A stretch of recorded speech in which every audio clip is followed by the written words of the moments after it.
আসসালামু আলাইকুম। যুদ্ধাহত বীর মুক্তিযোদ্ধা, শহীদ বীর মুক্তিযোদ্ধা পরিবার, মৃত যুদ্ধাহত বীর মুক্তিযোদ্ধা পরিবার ও বীর শ্রেষ্ঠ শহীদ পরিবারের আর্থিক মঞ্জুরির একটি খবর নিয়ে চলে এসেছি। তবে আপনি যদি যুদ্ধের জীবন চ্যানেলে নতুন হয়ে থাকেন, চ্যানেলটা অবশ্যই সাবস্ক্রাইব করবেন, পাশেই থাকবেন।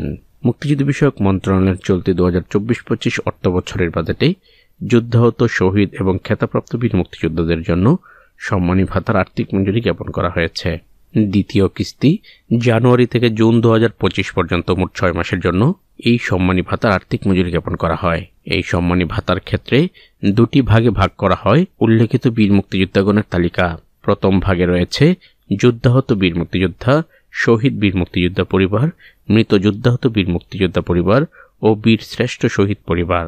তাদের মধ্যে পঙ্গুত্বের হার অনুযায়ী কয়েক শ্রেণীর বিবরণ রয়েছে, যার মধ্যে এ শ্রেণীর জীবিত বীর মুক্তিযোদ্ধারা পাবেন 45,000 টাকা হারে, এ শ্রেণী মৃত বীর মুক্তিযোদ্ধারা পাবেন 37,000 টাকা হারে, বি শ্রেণীর পাবেন 35,000 টাকা হারে, সি শ্রেণী পাবেন 30,000 টাকা হারে, ডি শ্রেণী পাবেন 27,000 টাকা হারে, শহীদ বীর মুক্তিযোদ্ধা পরিবার পাবেন 30,000 টাকা হারে, বীর শ্রেষ্ঠ শহীদ পরিবার পাবেন 35,000 টাকা হারে।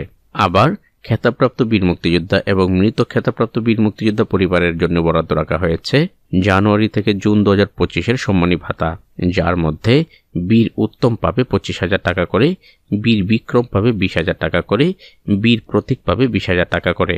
এই দুই শ্রেণীর জন্য সর্বমোট বরাদ্দ রাখা হয়েছে 219,60,90,000 টাকা। কিছুদিনের মধ্যে আপনাদের প্রত্যেকের অ্যাকাউন্টেই উল্লেখিত টাকা চলে আসবে। যখন আসবে সাথে সাথে আমি আপনাদের এই চ্যানেলের মাধ্যমে জানিয়ে দেব। ততক্ষণ পর্যন্ত সবাই ভালো থাকবেন, সুস্থ থাকবেন। আল্লাহ হাফেজ।